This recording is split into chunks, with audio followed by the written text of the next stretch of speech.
Yo-ho!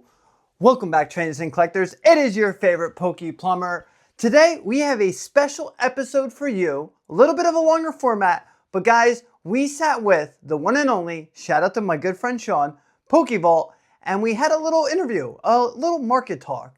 And the coolest thing is that back then, Sean used to be an investing channel. Yes, PokeVault started out as an investing channel.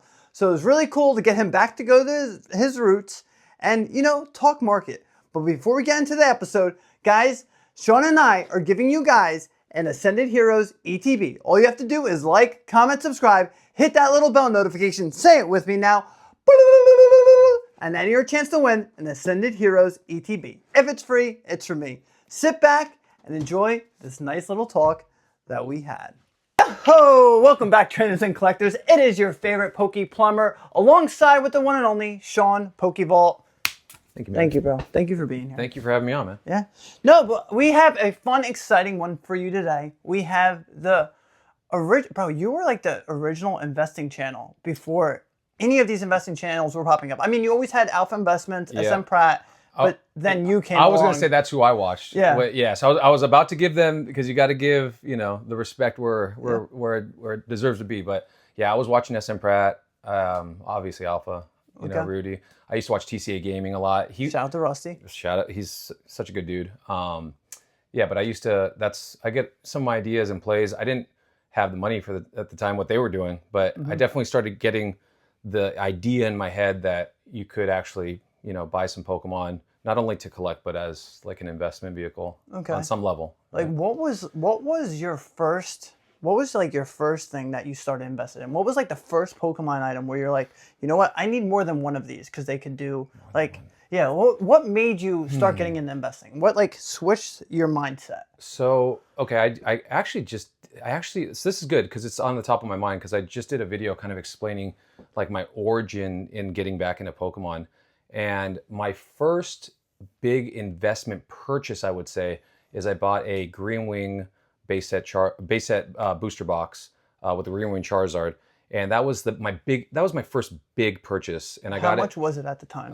It was after all fees and everything on eBay. It was on an auction. I got it late at night. I used to stay on there and try to snipe deals late at night. It was like $1,800 or $1,900 at the time. For Green Wing. And that was more than obviously the Blue Wing, right? So those went for a little bit more of a premium, but I got it and market was like $2,400, and I remember being like, the $300 under market was such a score. $300-$400 under market was such a score.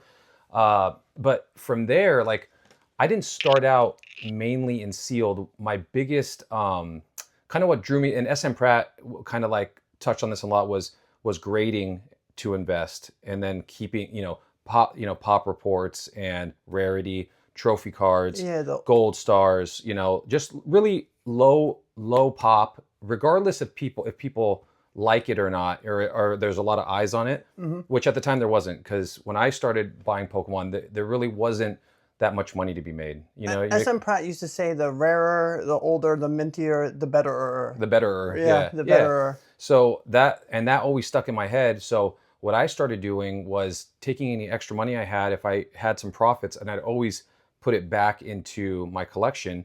And I would go out and hunt, binders. I would go to flea markets, to swap meets, to garage sales, Facebook Marketplace. Instagram was huge. I was definitely on Instagram, poking around. And then, I don't know if I said eBay, but like eBay for sure. And then I started grading those cards. And then so I would grade them. And if I got 10s, and I'd instantly go to the pop report, and I kind of hold those back for my collection. And then other ones that I liked, even if they didn't get a 10. And then I would sell the remainder. And if I made $10, $15 on a card, it's awesome, right? Well, I'd sell them on eBay. And I just kind of like listen, because I wanted to do it again. This is like 2018, right? Or 2017? I would say 2015, 16. Oh, wow. Is 16, okay. I really started. And then, back then, that's when I really started educating myself on grading, because grading for PSA was way more difficult, in my opinion, back then. Do you think it's more difficult back then than it is now? For me, because now you can scan the cards and then find it. The hunting and pecking. The hunting and pecking. The waiting is absurd now, you know, and like, yeah, it used to be, dude, I've gotten cards back in like 2 to 3 weeks. Yeah. 2-3 weeks. And they were $7 a piece to grade, Nothing. bulk, Nothing. free, you know? And even back then, like I said, making $10, you know, a card was huge after all the fees and the time and effort and all that.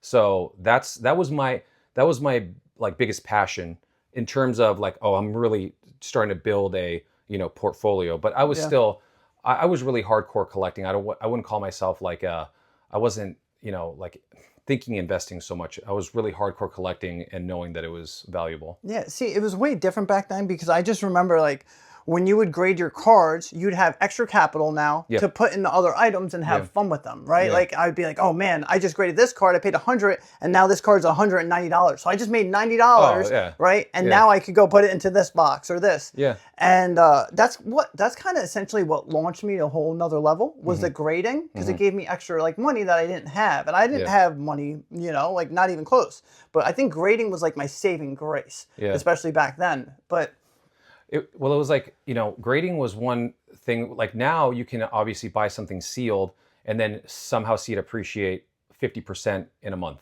right? Which is instant profits. Back then, it's insane. I saw the potential the most in everything that I was doing with grading, because you could really maximize the value of the card, because you could buy a single in decent good condition, and there wasn't, you know, shows back then like there are today. There's shows every weekend, all the time, every day. Multiple shows every weekend. Shows, right? Back then, you'd kind of have to. I'm sifting through eBay, the newspaper too, bro.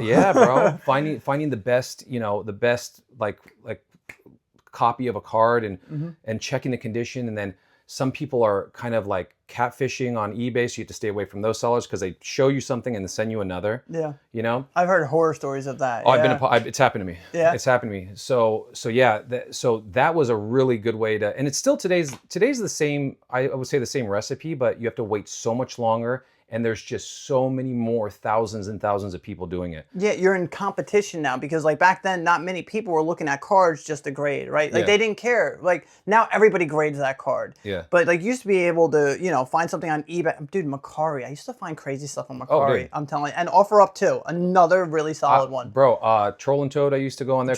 Oh my God, they would sell you a whole bunch of copies. I trusted them because they would proof the card and be like, it's near mint. You know, they would have their own judging system, and that was really helpful because, you know, they were pretty spot on. I rarely had any issues with them, and I used to use them a lot. Dude, Troll and Toad was one of the best. Well, that's where I bought all those cosmic boxes, and you would get like the Troll and Toad coupons. Do you remember those? Yeah. And I was getting like cosmic boxes kind of free for money like nothing. Too. Yeah, free money. That was kind of free. That was free money too. So yeah, man. I judge myself by like when I came into grading, because there's a way to like quantify that. I started grading during the 30 million cert. 30 to 40, yeah, right in there. Bro, there's not that many 3-cert Pokemon cards. Yeah, like you rarely see 3-certs. Right. I used to talk to my buddy about that. I'm like, dude, it's all weird, sports right? cards. Which is weird. Yeah, maybe there's a boom and just a huge influx, but yeah, it was crazy for me from where I started to see PSA go into the, I think they're in the 100 million slot now. I think it's 101 million.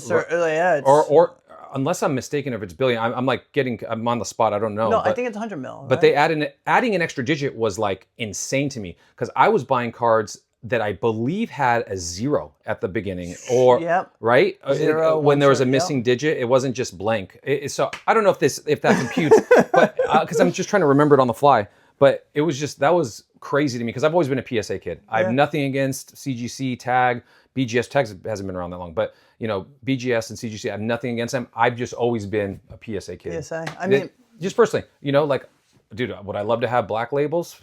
You bet. You know, they're hard to get. Those are like, you know, on a different level. But yeah, that was when it really, the gears started turning. And then from that, I started getting into single packs. And then I would buy single packs for cheaper. It's still the same kind of thing today, but I didn't know back then that there was so much weighing happening. And I was buying resealed light packs. I had no idea, you know, but people are like, dude, these are light, these are resealed. And I got hit with that resealed blister. That happened to me. And I kept it because one day I'm like, I want to open this, you know, and show people. And then, Yeah, it still had good cards in it. That shows you how different. Even when they were scamming you back then, they still put all the cards that were in it. Yeah, they were seeing if they could get a gold star. Yeah. They weren't putting like at the time like evolutions in it or something instead of the base set, right? So you were literally getting like the reverses in there. Yeah. There was and there was still like one of them was Shadowless, and I know I bought a resealed Shadowless, and they left all the Shadowless cards, which are still that's insane. So I don't know, man. So I had to educate myself on all that, and then that led me because then I started making YouTube content. And really, my investing videos were what like flipped you before you started like doing the content? What flipped you to like sealed more, right? Like because there was a point where you're doing a lot of sealed. I wanted sealed mainly because I saw potential in it. I enjoyed there was something that I enjoyed about having them and seeing them and owning them and being a part of that. So having a position in them, and then I like sealed anything over loose anything just for all the times that I got that I got scammed or people were weighing packs. And I didn't know. Is that kind of what made you move to sealed? Because like you're like, oh, you can't reseal a box. Well, back then people weren't really resealing. It was happening, boxes. but not at the level it is today. Yeah, and then I really enjoy cases because that's an extra level of protection. And then if I was breaking the boxes out myself, for content or for whatever, I knew that the packs were going to be untampered, unweighed, and all that. So yeah, yeah. And what like flipped the switch to like make you start doing YouTube? What happened that was just like, you know what? I'm gonna do YouTube. My daughter. Yeah, it was all your daughter. What was the original name again? Piper's Pika Pokemon Palace. Yep. Piper's Pika Pokemon Palace. Yeah, and then I kept all my stuff in a safe at the time, so we reverted to PokeVault, which made a lot more sense. And my wife was like, "Not whatever you just said. Got to be the Vault one." Yeah. So I was like, "All right, done." My wife was the last say on that. So yeah, and then she's like, well, "Let's make YouTube videos." I'm like, I sold lighting, so I'm like inspecting these LED lights that you have. Yeah. So I did lighting logistics for gosh, almost 11 years, and I was like, I know nothing of YouTube posting. I definitely don't know how to make content. I've already made it in life. I'm established. I have a family growing, but then COVID threw a wrench in everything because it took me to my knees. I almost went into bankruptcy. I almost lost the house. I had to defer the payments on my house for 7 months. And what got me out of that was Pokemon, because Pokemon boomed at that time. I had already been deep hardcore collecting, grading, and I had Shadowless really exploded. And Shadowless was always kind of like, I liked it because it was more niche. It wasn't unlimited. Dude, it's rarer than first edition. I'm telling you. Well, it was printed less than. Yep. And it spoke to me. So I got hardcore into Shadowless. Shadowless went insane. I rebooted my eBay store a little bit, revamped them. Like, there's might be a thing here. I started selling, and I was able to refi my house and get out of that bad position. But because of Pokemon fully saved my existence as a grown man with a family and a mortgage and a life. That's beautiful. And then fully, and then it turned into the channel. My daughter, we stepped her away from the channel because she started acting a little bit weird. Like we would catch her like making her own videos, and then she was kind of like not tethered to reality in the sense that we liked. So she was thinking that everything was a video, and so I'm going through that one stage with my one daughter right now. I didn't want her to have that kind of young existence. So me and my wife agreed to, just kind of finesse her, back off the channel and get her into something else. So we got her into cheerleading, and she took off with that. Perfect. She's back at now. She doesn't have any. She likes Pokemon. She has a binder. She collects, certain Pokemon that she likes, but she has no desire to be on the channel, which I'm honestly fine with. I see other, nothing against other people that do Pokemon content with their kids, but it just wasn't for my daughter, and it wasn't for our plan. Yeah. Especially with the internet nowadays, it kind of scares me. Yeah. Right. Like there's a lot. Yeah. Yeah. There's a lot. A lot of more negatives than positives, I'd say, for young people. Exactly. It scares me a little bit. Yeah. Yeah.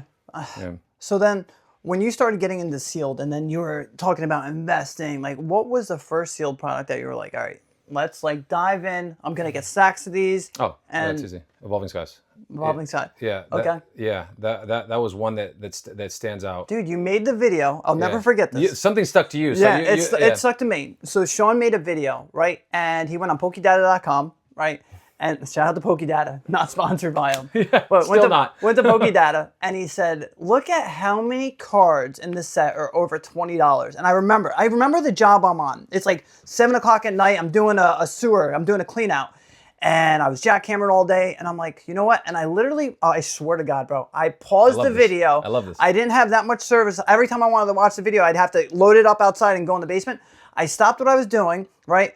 Ran outside, went to blowoutcards.com, and I literally went. Blowout, bro. I went. They had. Shout out to Blowout. Yeah, they had a couple cases on there. I hit click, right? And bro, I think I paid $120 a box at the time, and I ordered 2 cases right then and there. Free. And then 5 minutes after that, the Evolving Skies. First print run? He goes, hold on. He goes, oh, and Chilling Rain is another really slept on set. So I did the same thing. Ran outside, but I think they were only $80 a box. Yeah. So I only grabbed like a case that was at the time. Yeah. But I remember you saying that, and it stuck in my head, and I was like, you know what? Screw it. I'm gonna go on Evolving Skies. And then after that, I mean, God knows how many cases I bought after that. And now look at it. What is it now? 17, 18, or no, maybe less. Bro, 20. Oh my gosh. For a first print case, right? They're like 18,000, right? And then a second print case is like 16,500. But boxes are hitting like $2,800 right now. Loose boxes. Yeah, dude. Yeah. And because I used to, so what I would do is try to dissect the set and look at it from, my dad was always like, if you can't see something that you're trying to look at, like change your position. So I'd always try to like, look at it from a different way. So now I'm trying to like see how many cards are worth X amount of dollars compared to how much the pack price is compared to how much a seal box is. And then does that make sense? And I got that formula in a different way. So I forgot to mention this with grading. To this day, I still have this in my head, but it's much more difficult to do now. But for vintage back in the day, I had a rule. And I used to say it on my channel all the time, but let's say at the time, let's say a Sky Ridge pack was $300, okay? Let's just say $300 or $500. We'll say $500. Yeah, for the sake of argument, let's say $500, which it was, I think. And I remember, you probably remember, hollow PSA 10s would sell for $100. Bro, $120 all day. Right? I use this method on the Expedition Venusaur and PSA 10s.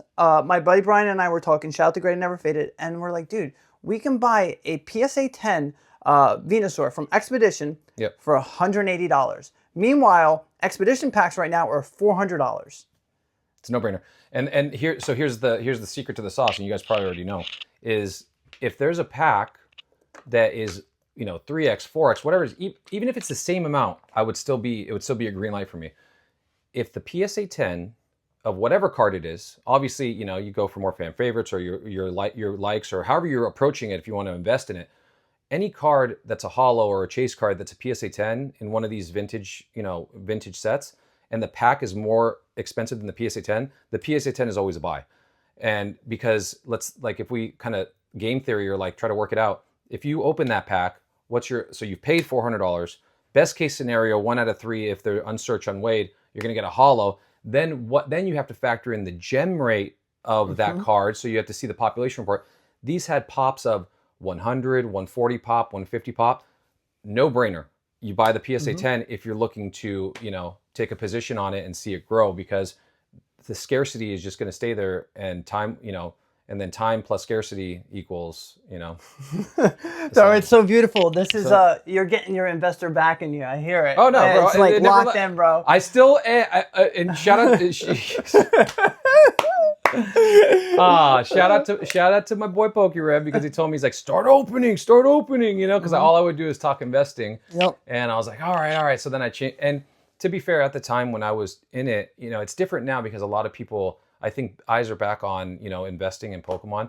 I think that it was more controversial a little bit back then. I used to get a little bit more hate, and because I didn't shout out Vivid Voltage. Yeah, right. Yeah, Vivid Voltage. I didn't always get it right, but we don't always get it right. We were in such a weird time period in Pokemon where the scarcity was so great because of like everything that was happening with COVID and all this extra money that was entering the hobby at the time, and it was artificial kind of in a way, because base set literally went from 2,000 to 40,000 in a short time span, in like a snap of a finger, and it was so volatile. So then, but like everybody that had it, you're like, I need to get more. It doesn't matter what the prices are, and that's kind of, just want to get in. Yeah, even though it's a little different right now, I see a lot of people with that same mindset. The new people coming in, and they just want to keep buying and buying and buying. And it's vastly different now, bro. It is. There's so much extra auxiliary money that's entering from people big money, multi-million dollar positions when they first start, which is insane, from people that have no desire or no knowledge of Pokemon whatsoever. They don't even care. They don't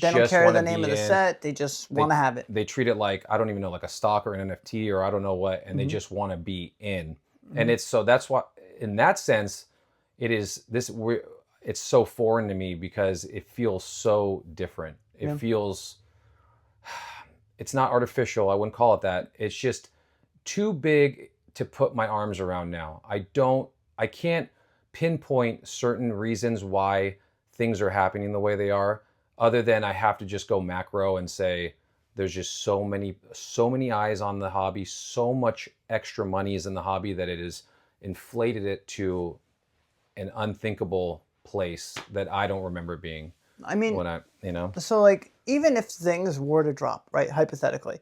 Drop how? Okay, define drop though. Okay, let's say like. So back to what it was. I don't ever. 2 years ago? I don't think it'll ever be there again. Yeah, like I don't think we'll ever see an Arceus box. I agree, but like but you're like saying a correction. A correction. Okay. Right. Let's say drops back down. 20-30% tops. Okay. Right. That's which is massive. If you if you have $1 million position, that's $300,000. Yeah, $300,000. Okay. Right. All right. So that's major. But even if that happens, so many people will leave. They'll sell for a loss because we saw that with COVID. Yeah. Right? They panic sell. Yeah. But I just think that where was I? I just think that it's just not possible at this point to ever see numbers that we saw, right? Because like during COVID, people were like, oh, it's going to go back to a $500 Rising Rivals box. No. And we never saw that again. No. So now when I look at these mid-era boxes and I'm looking at Diamond Pearl, I'm looking at Platinum. And we were talking a little bit about Platinum too. Even at these prices, I still feel like they're undervalued now because we're thinking so different. Nick and I just looked up that PSA 10 Charmander reverse, right? And it's like a pop 17 and a 10. And it last sold like $200 and we're like, that's cheap. That's cheap. So we have so many people now with this different mindset that if an Arceus box drops to $15K, how many people are going to buy it instantly? Oh, you won't even see it. You won't even see it. And another thing to consider is, now more than ever, back then, there was scarcity for vintage and for mid-era because in certain eras are now becoming vintage, but Black and white is vintage. Yeah, and I would judge it more on scarcity. Was it short printed? Do we know if it was short printed? And I think there's a lot more stock of vintage and mid-era stuff that we don't know about as a community because it's just people that have like really big spots in it, and you'll just never know because maybe they'll release it a little bit at a time or not at all. But what's happening now more than ever is a lot of people are breaking at an extraordinary rate, and we're talking whatnot, obviously YouTube, TikTok, there are so many people opening boxes and it doesn't even, we're not even talking vintage because obviously vintage happens. Obviously there's way more, modern being broken, right? Because people starting out are not going to start off with a legendary collection box. No shot. But those boxes are being opened. I mean, Ascended Heroes right off the bat, $10 a pack and it doesn't move. Bro, it's foreign to me and that's what I'm talking about. When I got back in, I'll never forget it. Evolutions, you could not sell your Evolutions for more than $89. Yeah. Could not. Flashfire was $300. You could maybe haggle and actually get under $600 if you bought two from someone on eBay or whatever. You could do a little DMing. And right. So and it was just first edition anything WotC was very cheap. A lot under $100. Yeah. Jungle, Fossil. Yeah. No one, bro. What do you call it? You used to call it the poor man's jungle was Fossil, right? So, and that's because when I was a kid, my mom would take us out and she'd go, "Do you want 1 pack of Rocket or Jungle, or do you want 2 packs of Fossil?" Because they were the same price. 2 packs of, and I always took 2 packs of Fossil. I felt like I was getting more for my money. Yeah. Like when I was opening as a kid. So, yeah. That's it's crazy, right? I remember. I just reminisced about. I just remember being like seeing the glass case and just all the boxes. So, when I was those a were kid. the best. And now unlimited Fossils like $20K. Yeah, right. It's wild, bro. Unlimited Rockets, what? Maybe like 25, 25, 20, 26. Yeah, it's up. It's up there now. Yeah. Base set. I just saw some listed for 40 now. Again, we're back. Yeah, we're back to COVID price, more than 40. Yeah. Green Wing, I think they had it listed for like $50K. Here we go. But it's just, this is so much longer than what COVID was, right? That's why it's like, all right. Oh no, this is different than COVID. Yeah. This is not what that is. COVID, in my opinion, was a mixture of Logan Paul, a mixture of stimulus checks that were being sent home to people, and a mixture of Pokemon becoming popular for nostalgia reasons for people that are our age, like especially in my age bracket. It got popularity brings eyes, brings money, brings Yeah, I mean, you have the Pokemon Go people who are now back. Then you had Detective Pikachu. Pokemon Go. That was me. So that's then you had another Detective one that's Pikachu. more gas. That's when I got in. Then you had the COVID right after Detective Pikachu, and then you had the I said Pokemon Pocket. It was going to create a stir. Yeah. But like then you have the Pokemon Pocket. So now when you add those 4 classes of people that have been in and out, and then add this new wave in the popularity, it's just like numbers you could never imagine. Like we just saw Walmart alone come out with 1.2 million packs of Ascended Heroes in one release, right? 1.2 million. That's so many packs. And the thing is, Ascended just went from 10 to 11. Even with this happening, it went up. Oh, it's not going to affect it. Yeah. And what that comes down to, the nest is too big, and there's more mouths to feed than one bird can bring. So there's just too many mouths to feed. So you'll never sit there with people that are full and happy. More. It's not enough. Because what is that? 1 million packs? So, okay, that's a million people buying 1 pack. Yeah. That's more than reasonable right now. Yep. There's so many people in the hobby. Yeah. And there's just so much money. And what scares me, what freaks me out is Pokemon was super niche, even like when I started. And it was odd to tell people like, oh, what do you do? Like, what do you do with your segment? Right? It's Pokemon. Yep. Now it is so like it's so popular. It's so like on news. It's in cool. The news. Yeah. It's like it's cool again, or for the first time in however long. But it's always been cool to me. Like I always liked it. Of course. But there's just so many people talking about it. Celebrities are into it. Now you have investors into it. Now you have these. I don't even know who it is. I think the owners of WWE, TKO, bought Collecticon. That's who bought Collecticon? Correct me in the comments if I'm wrong, but I just saw it. So they're just going to want to grow. You never know. There could be now 2, 3, 4, 5 Collecticon, one Collecticon a weekend if someone with big money now. But then how does that affect? Wow. How does that affect think of the consumer now? Let's say they go bigger venue. Let's say they go bigger budget.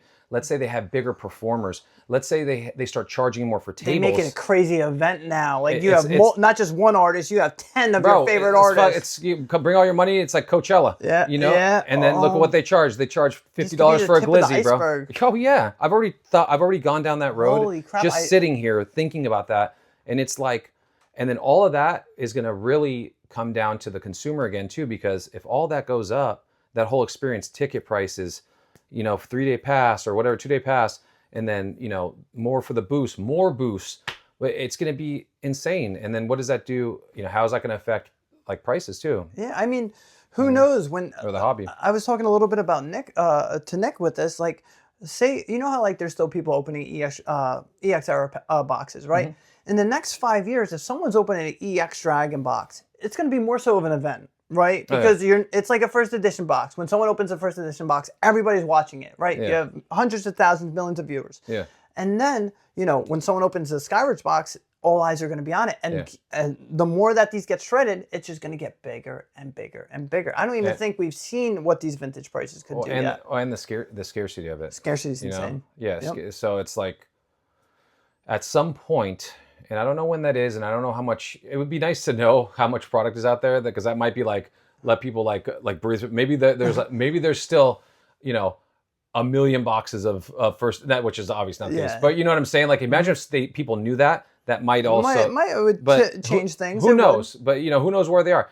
But at some point these things are going to be so. There's boxes now in like Diamond and Pearl that are so rare. You can't even find last sold listings because no one has them for sale. Diamond and Pearl might be one of the rarest errors. I say this all the time. I agree. Yeah, I agree. And if I'm not mistaken, I think Pokemon was at kind of like low morale at the time when this set was out. Even Heart Gold Soul Silver is pretty underrated too. Yeah, they're gonna if there's not enough demand, they just have to move to the next set and they don't super print. You know. But I think that's what's kind of changed everything with modern, right? Because like it used to be, if you wanted to spend big money, you go vintage, right? If you wanted something affordable, you do modern. But now we need Destined Rivals booster box reprints. We need Phantasmal Plains booster box reprints. We're just not getting them. And if they did, they don't have enough.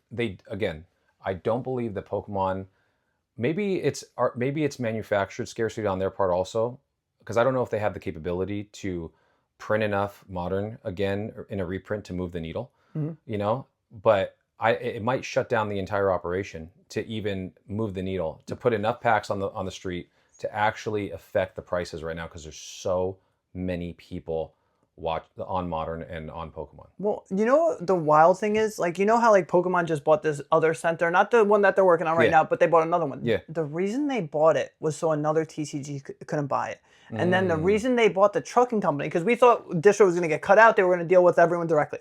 No, they bought the trucking company to reduce thievery. Oh. And now they hired people 24/7. Everything gets leaked. Yep, they don't want to leak the 30th, right? So they didn't do it to print more product. They did it to, you know, protect their pockets. To insulate. Yes, exactly. And I mean, right now with this modern boom too, which is crazy to say out loud, like what modern products are you looking at and you're like, kind of like those? Like what's like a couple sets right now that you're sitting at and you're like, oh man. So undervalued or not, just like what sets do I like? Yeah, what sets I'll give you a top 3. Like right off the top of my head, obviously 151. Yep. Obviously Ascended Heroes. I'm going to say this, but I kind of like have a love-hate with the set, but Prismatic Evolutions, I kind of have a love-hate with it, but it's one of those sets. You did pull the Umbreon. Okay. It's so feast or famine, and the cards, you know, there's so many eyes on that Umbreon. It's kind of hard to ignore it. It is really, like, you know, there's a side of me that hates it because I get smoked when I open it. But there's a side of me that likes it because I know that that's always going to be a popular set. So, you know, if eyes are there, then money's there, right? So that's like, that one's tough. If I had to pick one more, I really like Destined Rivals. If we're talking about Modern, I think a really slept on set still to this day is Temporal Forces. Okay. I think Temporal Forces. I'm with you on this. I still am a buyer on Temporal. Bro, because you and I talked about this a little bit. Because I said, Sean, this is like a year ago. I said, how many Temporal Forces cases do you have? And I asked everybody. I asked Nick. I asked Ryan. And like everybody's number was so low. Yeah. And I was like, I'm super strong on it. Yeah. They really cut the printers on Temporal Forces. And that's what nobody talks about. Might be short, yeah. Because it was like, short printed. Yeah, short printed. Yeah. But anyone I talk to, there's not like mountains of cases that we know of, right? Yeah. Because a lot of people didn't like the Paradox Pokemon. They didn't like the future Pokemon. Yeah. And I just think, like, you give it enough time. There's so many awesome SIRs in there. Yeah. IRs. The set has a lot of potential. Oh yeah, dude. The Ghastly is one of my favorites. That Arbok is so, like, I don't know, aesthetically pleasing. I like, you know, and I don't know if I'm speaking for the rest of the community, but I'll always kind of like, my first thing will be my preferences, and then I'll kind of like, of course, make an educated decision on that level. I mean, another one that people seem to kind of be shying away from are like Journey Together and Surging Sparks. I like those sets personally. Surging Sparks is so, and it's one of the cheapest booster boxes out there right now. And it has a Pikachu. You know, like, do we know? Have we learned nothing of what's going on with Pikachu? I mean, at some point, there's going to be a gajillion eyes on that card and on that set. Milotic, like, it has some awesome IRs. Surging Spark, I think. But like Surging's kind of what like got that boom going again, because that was like the first set at the time that finally had Pokemon that people knew and loved, right? It wasn't just, you know, Paldea Pokemon. So I just think Surging's just one of them that, like, how is no one noticing this? I've been buying it. Yeah. So I you know. And Journey Together, I'm not saying it's like a Chilling Reign, but it feels like Chilling Reign with how much people sleep on it. And and people seem to like just kind of be like, oh no, not that, you know, and I'm like, sure, yeah, it's kind of good. You know, I don't know, you know. Yeah, you know what I've realized with like the newer people, newer collectors, newer investors, they try to just focus on like the big sets, right? Like they don't touch the little sets. So then, I mean, and we never got reprints of the sets we're talking about. Maybe a little bit Surging, but everything else we didn't get anything. Yeah. So it's like, let them sleep on it, and you just keep adding it, man. I'll give your viewers a perfect analogy, okay? And I don't know if I came up with this or I heard it somewhere. When you're going to buy stuff, if you're kind of putting your personal preferences out of it, think of it like a magic trick, okay? You think the magic is happening here, but the magic is really happening back here on the Switch. Look in places that people are not looking. If people are saying that something's bad and it's cheap and it drives the price down, that's literally the first door that I'm knocking on when I'm buying stuff, because I want to enter in at the best price point and just and if you look at Pokemon, it is kind of, you know, knock on wood or cardboard, but it is, I mean, it is it is resistant and repels anything really that's going on in the world or anything. It will always kind of steadily, gradually move up. Sometimes it'll spike, obviously, when something happens, but there's nothing that you can, point at and be like, oh, I could go buy that for MSRP right now. Yeah. I could go buy that for less than what it was last one. It's like, it's one of those things. And if if the community and the consensus is driving the price down, that's where I really tune in. Mm-hmm. I don't go to the sets where it's like wild and it's like people are like, wow, is this happening? This is crazy. I want another one where like, oh God, this set sucks. I'm like, okay, fine. But you know what's beautiful right now?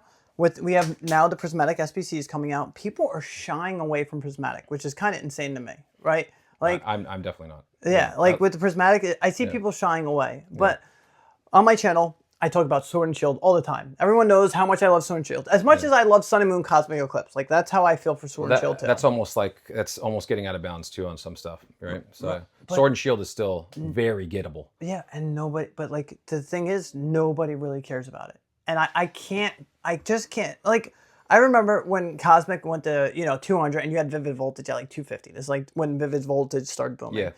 And nobody was paying attention to Cosmic. And I was like, guys, I was making little Instagram things. I was like, Cosmic's going to be expensive one day. Focus on it. Yeah. And then it's like the same thing with Sword and Shield. Brilliant Stars, Slept On, Chilling Reign, Lost Origin. I'm like, and I just keep buying it, right? Like I'm only going to tell people to do what, I would never tell anyone what to do, but I'm showing that I'm doing it. Yeah. Right? Like I'm putting my money where my mouth is. Yeah. And how do you feel about the Sword and Shield? Like what sets are you just like, it makes no sense?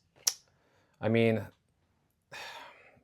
Evolving Skies is tough because I always want to see what it's doing. It kind of popped up and then it kind of retraced and then it kind of like went back up and stagnant, but you can still kind of see it growing. So it's like, there might be no bad time for Evolving Skies. There's just so much. So that's like probably a no-brainer. That's a blue chip. Probably that's a blue chip stock, right? Just you're going to buy it and you're going to just let it grow, even if it's kind of out of bounds, that you think, but I mean, like next in line, I'm still right there with Chilling Reign. Chilling Reign is still kind of hampered. Lost Origin at, I think it's still like, I want to say 500 a box, 550. 650, 700 okay. Right now. I don't study it like I used to, right? So to be fair, but at that price, even still with Lost Origin, with how crazed the Giratina is and always will be, and the set is just good. Pikachu's. Pikachu's. Aerodactyl, another beautiful art. The Aerodactyl is so dope. Like total Land Before Time, Jurassic Park. Yes, Land Before Time. Right, whatever you call it. They found the promised land and Aerodactyl is like flying over it. Yeah. Yeah, bro. I mean, at that price, come on. Yeah. So I don't, dude. I Sword and Shield, anything, well, I digress. I would, if I'm going to really put my money in something, it's got to have alt arts, And I just, back in the day when Evolving Skies was 150, I always used to say it's not going to be 150 again, and then I got 200. I'm like, it's not going to be 200 again, and then I got 250. It has per set, it has the most alt arts. If I'm not mistaken, it has 17. Chilling Reign? No, Evolving Skies. Evolving Skies has the most, yeah. Yeah, it has the most, and then Chilling Reign. That's why Chilling Reign was always so kept like suppressed, and I'm like, and it has dope SIRs. The set's beautiful. Like I love the birds. The Roadrunner bird, Moltres is. Oh my god. Moltres is insane. The Articuno is beautiful. Yep. And what are we talking about? Articuno's gorgeous. I still think that PSA 10s in Evolving Skies, like the price of those, even though there's much more of them, right? The pop is way higher. Yeah, but they're so popular. They're so like beautiful. I did the math, right? If you have 20,000 cards and you have 1 million people that want it, it's still like 0.02%. Like it might be relative. Yeah, like it's not even 1% of people can own that in the hobby. Yeah, I think I could safely say that there's just way more people that want modern as opposed to vintage for not only for nostalgia purposes because they might not be connected to it like we are, but also like it's so expensive, so they're like just like forget vintage, like it's too much to get into.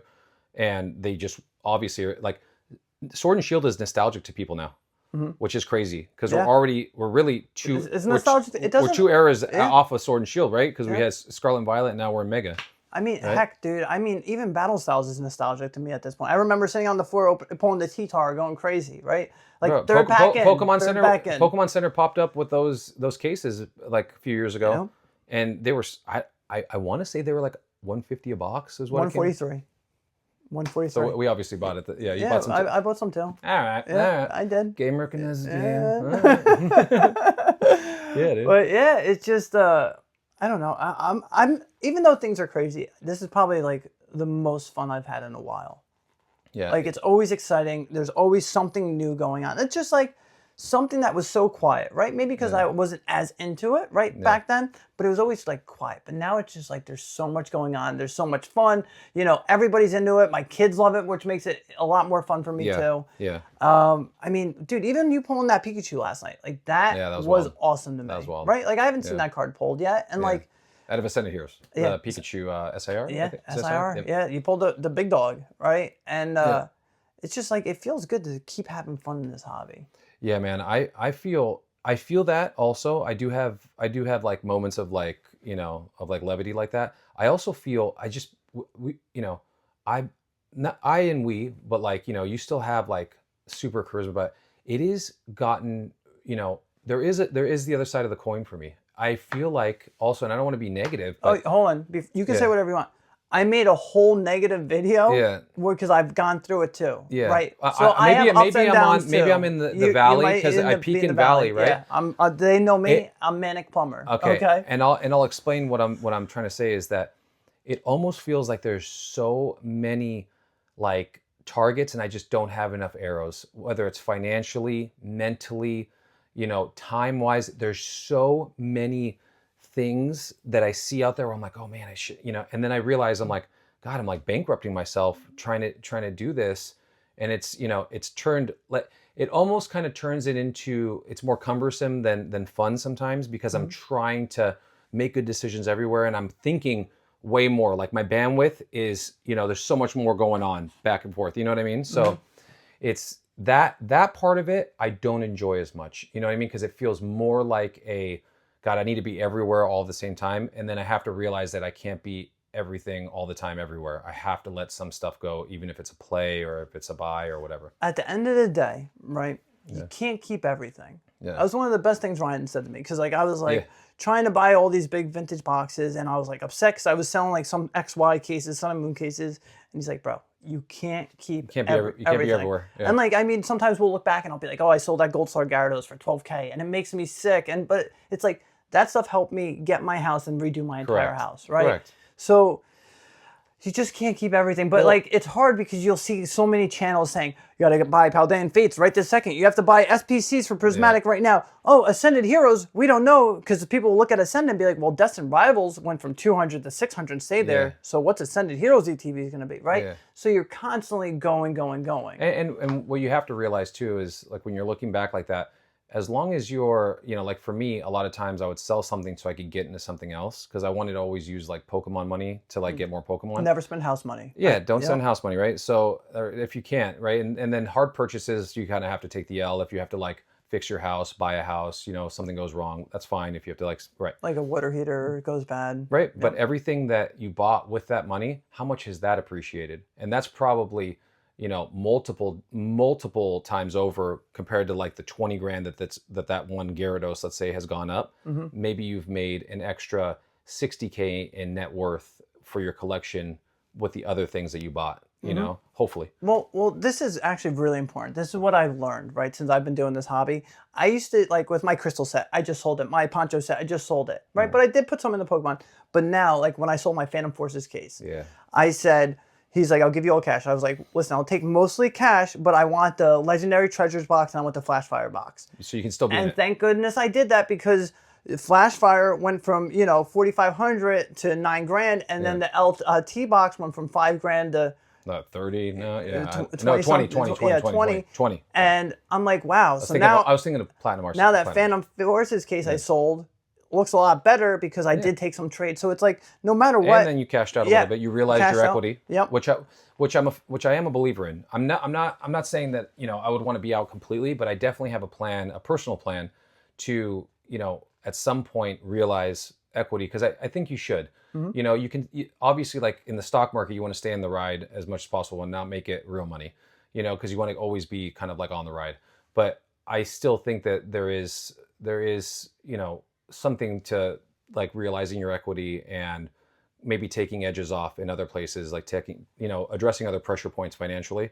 That way you can truly focus on, if you really want to stay in Pokemon, you can do more stuff, whether that's, pay off a bill or a car, or like, a student loan, so there's stuff that's kind of taking away on the side that you could be repositioning yourself into other stuff. Yeah, and that's very important. It's just like you can't, like, there's so many unrealized gains, and then I mean that's what happened with a lot of people with COVID, right? Like everyone kept buying and buying and buying, and they over leveraged, and that's why I always tell people, like, only buy what you can afford. Don't over leverage. Don't go all in, right? Don't cash out all this stuff and just go in one thing. Like, always keep your eggs in one basket. Don't put all your eggs in one basket. Scatter them. And that's why I always still, even to this day, I still get into certain slabs. I take positions on slabs that I like, and I'll go in on stuff, but I'll also stay on the sealed side. I never want to be, spread too narrowly. I want to be, I want to have diversity in what I'm getting into, just in case if something takes a big hit,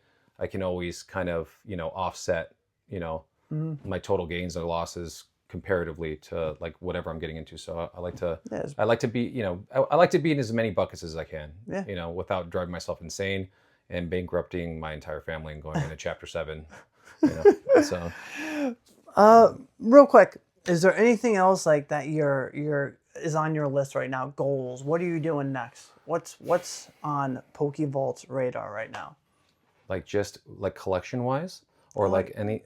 It could be collection-wise. It could be anything. Life, collection, anything like that. Mixture of both. Okay. I have my eyes set on 200,000 subs. That's kind of like the next plateau. But I was there for 10K. I appreciate that, man. Thank you. OG. And it's monotonous. Ball squad. Yeah. it's it's like... It's a never-ending hill you have to climb, but that is definitely it's on the landscape, so I'm thinking about that, and I want to, continue to do stuff to stay relevant and, go in that way. Collection-wise, and I think it's out of reach now, but my dream is, just because I love the card and not because it's not like obviously, I want it, but I want to try to get a PSA 10 Gold Star Umbreon. That is like on my and I kick myself because... How much are those? Dude, I don't know, maybe... 6 figures? 6 figures. Yeah. And I wouldn't, they're like, oh God, what is this guy talking? I would try to trade into it as much as I can, use the fun coupons, to get into it. But I just love that art. When I got back in, I actually opened up some Pop Series 5 packs, like a D-Gen, and at the time they were $50 a piece. They were cheap, yeah. Which were insane to be opening that. They have 2 cards, but you can't weigh them, which is nice. You can't weigh them, and I love Gold Stars. So it's, that's, to me, that's a trophy card. I'll never get into actual, prize cards and trophy cards. But to me, Gold Stars, it really, that is a love of mine, is those cards. And they're so out of reach now. It's hard, and you really I have to know the person. They have to trust me. I have to work out this huge trade and go all in, because I really don't, there's no way I'm using money. I can't buy that thing. But that's why I miss low popping. He used to have the best stuff, and now he's dude, I did so like, much. I know he's into signatures a lot now. He got he really took a spot on signatures, and I don't know if they're panning the way, because that's who I used to trade with too all the time, was low popping. Oh, he was so easy. I love him. I love him to this day. I hope he's doing well. If you're watching, I love you. Yeah. But yeah, man. Dude, thank you for like being here. Is there anything else you want to hit us with before you go? Like anything that's on, give us a little investing throwback. What do you got for us? Like what? Wait. I'm throwing you out in the ocean, bro. Dude, I don't know, bro. Okay, no, I'm not saying. What's a sleeper of a generation? What is something that strikes a chord for you, just to end off on a nice, fun note? Oh my gosh. I'm really putting them on the spot right now. I don't want to answer, because there's all different levels of people probably on your channel that are buying. There's maybe people that. But this is personally for you. Right? Like, what's something that you just like keep adding up that you're like, you know what, this has so much potential and no one's gonna believe in it, but I believe in it. I'm diving back into platinum, and I think that platinum is so undervalued. The sets are so good. I just got it. I just traded for another box of Supreme Victors. You know, I'm gonna probably throw something at you to get one of yours. You know, or the Arceus. I know it's pronounced Arceus. I like Arceus better. We've already had this discussion. But you know, that I love those sets. I love those sets. So that would be my send off. Is if you have one, I would say cherish it and value it. If you have the means to get into one, and no disrespect to those who can't, because everyone. You know, everyone's either got their toe. Some people got their toe in, some people got their whole body in. You know, so whatever that is. But yeah, on another side note, I do want to say that I am so honored to be on your channel. Bro. I think this is my first time being on the channel, and I'm so like happy to see how well you're doing and how much you love it, because it almost gives me enthusiasm, because I see like, you know, that excitement and it makes me excited. And, you know, I'll watch you every now and again, you know, so, and he just, you know, he became one of the, you know, got knighted into the, into our frat boys.